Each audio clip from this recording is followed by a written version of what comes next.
embarrassing is it when you go to start recording, no, you go to start talking and you're not actually recording. Hi guys, so today's video is going to be all about my fake tan routine. I'm going to be discussing with you my favourite tans, the products I use to maintain my tan, and the products that I use to get rid of my tan.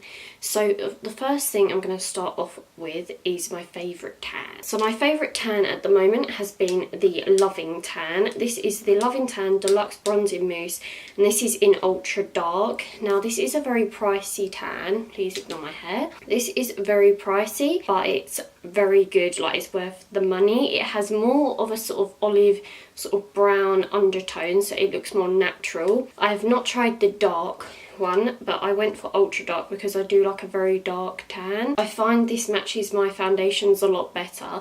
I was using the Bondi Sands Ultra Dark. I will get into that in a second. So with this tan, what I love about this tan, not only does it give me a beautiful sort of golden goddess sort of tan, it also lasts well. It doesn't smell of that horrible fake tan sort of biscuity smell, and it doesn't transfer. And the last thing, which is the best thing about it, it's not sticky.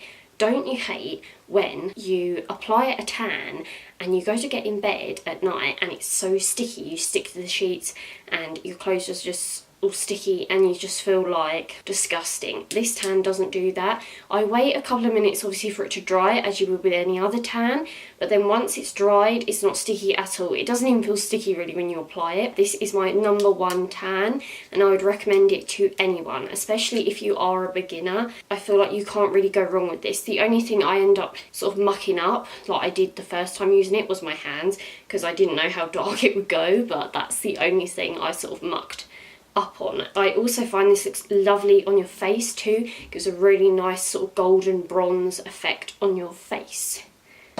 This next favourite is my second favourite. It's a bit cheaper, but it's still up there with being quite a high-end price.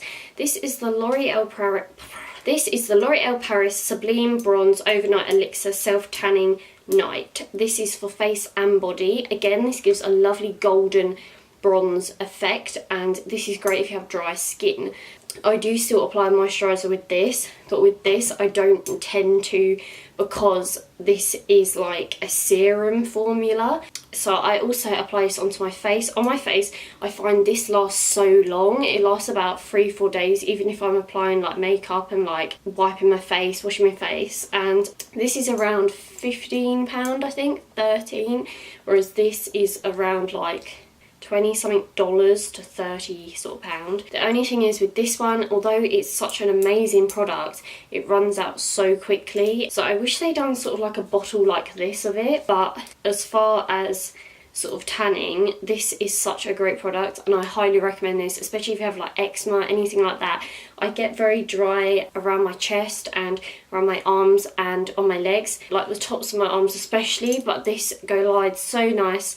And I tend to always use, with any tan, I tend to always use like a foundation brush around my wrists and my face. So yeah, I couldn't recommend this enough. It's just, the problem with this is that it doesn't last long enough, and you have to keep pumping it out of this glass bottle, and it can be quite tricky to get out when you get like to the last bits of it. That's my second bottle of that as well. Now, this tan used to be my favourite. This was my holy grail, with the dark one of this, which I do have. So this is the Bondi Sands Dark. This, as I said, was my favourite tan ever, and then they brought out the Ultra Dark. Well, the great thing about these two, they don't smell of that horrible biscuity fake tan smell, but the thing is they are sticky as anything, and the coconut smell is very overpowering, so if you don't like coconut, don't get this tan. But the one thing that's really put me off this recently, if you watch my vlogs or if you watch my favourites video, then you'll know that this turned me green. Like literally, I wasn't like bright apple or cucumber green, but I was a very horrible like dark olivey green, and it was grim, and it was quite embarrassing to go out in public, especially when it was on my neck. And that was sort of the dregs of the bottle. Like, I still have quite a lot left, to be honest. This is a good sized bottle. I wish that the Loving Tan one was like this size, but it did turn me green, so I don't know if I'll be using this again. So it's a shame, but yeah, other than that, the dark one is very nice. So I'd maybe go for the dark one and then maybe try out the ultra dark, but maybe I just had a bad batch. I'm not sure. I'm gonna read some reviews later on it, and yeah, because it is like, it's about £17 this one, and then this one's about 14 or 15, but they do put them on offer quite a bit in Boots and in Superdrug. And obviously the annoying thing about my favourite tan is you can get it in the UK, but you have to get it online from the Loving Tan UK site. I'll link that down below, and I'll link down where you can get the other tans. My last tan, which I'm going to mention, is actually the cheapest tan of all of these, and I used for such a long time. This was the first product I ever used when tanning. Well, not this shade, but... So this is the St. Moritz Dark Tanning Mousse, and I have used like the lotion of this spray. I still have the spray. Haven't used this in ages, but it would always take me a really lovely colour. It is a bit orange, but it's not like... You don't look like Satsuma orange, but yeah. So I would recommend this. It is about £5, I believe, so I will link that down below. Next thing I'm going to talk about is removing the tan and prepping for the tan. So when removing, I have the most expensive product first, which is the Bondi Sands Self Tan Eraser. This is about £14 from Boots. It's quite pricey. It does work well, apart from when you get to the last dregs of the bottle. Maybe it's just the thing with Bondi Sands in the last bit. When you first get it out, it's like a foam, but ever since I've got to the last bit of the bottle, it's come out as just like a liquid watery texture. So it's a bit annoying, but what you do, you just apply this, you rub it into the skin, you leave it for about 5 minutes it says, but I leave for about 15, as long as I can leave it, and then you just wash it off with water and just use your exfoliating gloves and that, just take it all off. To be honest, as I've got to the last bits of the bottle, I don't think this works as well as it did when I first got it. Again, maybe it's a bad batch, I'm not sure. I got this when it first came out, so you know what they say with products, when it first comes out, wait a while then get one, but I don't know. It's worked well so far, but now it's a bit iffy. The next thing that I will use is the St. Moritz primer. They used to do this in a different bottle and it was the best thing ever, and I swear they've changed it. So this is the exfoliating skin primer, and this is 200 millilitres, and it's just this like sparkly orangey gel stuff, and yeah, you just scrub your tan off with this. Not really much else to say, and I just use exfoliating gloves. Didn't get my exfoliating gloves out of the shower because they're all dirty, but I got this. The other thing you could use, this is great, this is from the Body Shop. This is their, I can't remember the name of this, but it was in one of Sabrina's videos. It's Sabrina on YouTube. I'll link her channel down below. She mentioned it like a year or so ago, and I picked it up, and this is my second bar, and this is so good for getting dead tan off. So as you can see, I've got some dead tan here on my wrist. I literally just wet the bar of soap, then I just scrub it into the wrist, and then it just removes all the dead tan, and it also removes any dead skin. So this is quite expensive for a bar of soap. It's about £4, but it does the job, especially if you are a fake tan lover like I am, then they're sort of worth spending the money on to get the tan off. And then the last thing, that's the cheapest thing, is coconut oil. So this is from B&M. Make sure you always buy your coconut oil from B&M or any sort of like cheaper shop, even if it's a supermarket, because this cost me like £2, or you can get this like plastic tub, but it wasn't in mine at the time, which is like £1 to make, and it's obviously exactly the same as coconut oil. This is a big jar. I normally put this in the bath when I'm taking my tan off, so I'll just run this with the water. I grab a chunk, I throw it in the bath, and then I lay in it a while, and then also when I'm scrubbing the tan off, I put this on my exfoliating gloves, and then I like rub it into the skin. Yeah, it works really well, and it's probably the best thing actually to get rid of the tan, because obviously the oils seep into the skin and they remove all of the dead tan. The moisturising products I want to mention. So the first moisturiser I want to mention is the Norwegian Formula Deep Moisture Body Lotion, Sensitive, Fragrance-Free, Dry and Sensitive Skin. This is the most moisturising out of all of these. Well, like thick moisturiser. I would apply this a day or so before applying the tan. I wouldn't apply this before applying the tan, because where it's a thick moisturiser, it can take longer to seep into the skin. But I do recommend this if you have very dry skin. I always apply this around like my elbows, top of my arm, around my legs and my belly, and this is about £3, and look at the size of the bottle compared to my head.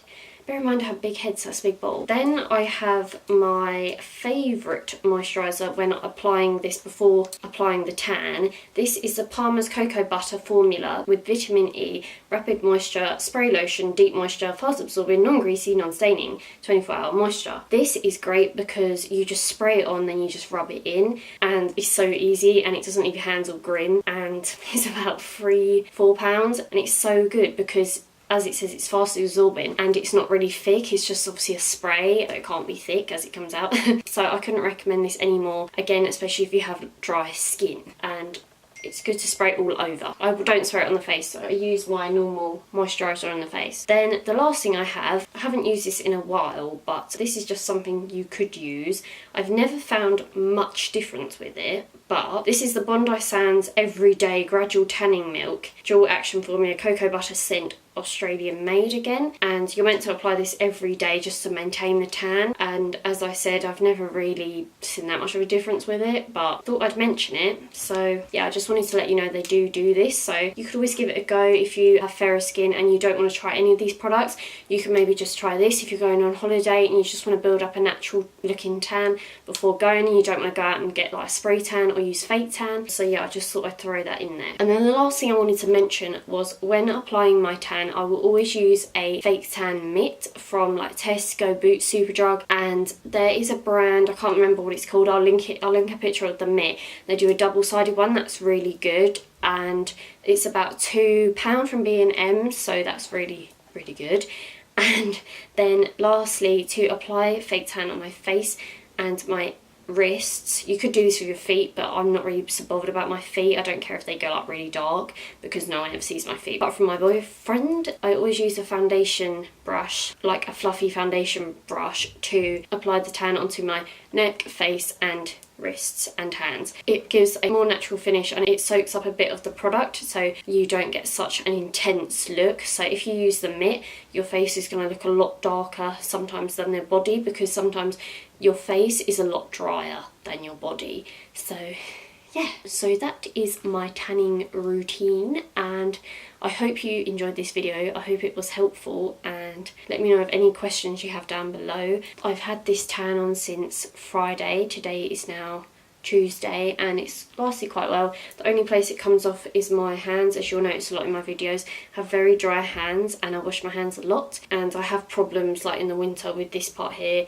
It always like stings, and yeah, I'm not sure what it is. I think it's like some sort of eczema sort of thing, I'm not sure. But yeah, thank you for watching, and I will see you in my next video. So take care, bye! To apply the Palmer's Cocoa Spray Moisturiser. I like to apply a moisturiser just so the tan doesn't cling to my dry patches. I get very dry skin. I just want to say also, the reason that there's previous tan on my body is because when my skin is obviously very dry, I couldn't actually remove it for this video. Sorry about that. But what you will also notice is the more tan I apply onto my arm, it actually covers this tan. You won't be able to see the previous tan the day, like the following day when the tan dries and everything, so that's really good, and it just covers it, so it's brilliant. And then I just take this Velvo tanning mitt. You can take any tanning mitt you like. This was just a cheapy one from Tesco. I would recommend the brand, but I wouldn't recommend this tanning mitt, as the little pinky bits, the actual like fur, I don't know what you call it, off the tanning mitt actually did come off onto my skin, so I was very disappointed with that. But I then did take my Real Techniques buffing brush. I use this all the time with tan, either this one or an eBay foundation brush, whichever one works best for you. I recommend using one that you don't use, but I obviously wash my brushes anyway. I always use a foundation brush for my hands, my wrists. You can use it for your feet, but I'm not so bothered about my feet if they go orange, anything like that, because no one sees my feet. And I apply more moisturiser on the hand than I do fake tan, so as you can see there. And then I just again buff it into the hand with the foundation brush, and I buff that around the fingers too, just so you don't get like pale fingers. I will say, as I said previously in the video, that my hands do go paler than the rest of my body after a while, because I do wash my hands quite a lot, because obviously I do wash my makeup brushes a lot. I'm constantly dealing with skincare products where I'm constantly washing my face, everything like that. So yeah, then I just take the fake tan on my neck. I don't really bother to put any moisturiser on my neck because my neck isn't that dry. dry, then I just take the fake tan on my face. This fake tan, I found no problems with it at all on my face. It doesn't cause an allergic reaction to my face at all. And there we go. You just have this bronze goddess glow on your skin, and I love this tan. It's hands down the best I've ever used. So thank you so much for watching. Take care. Bye.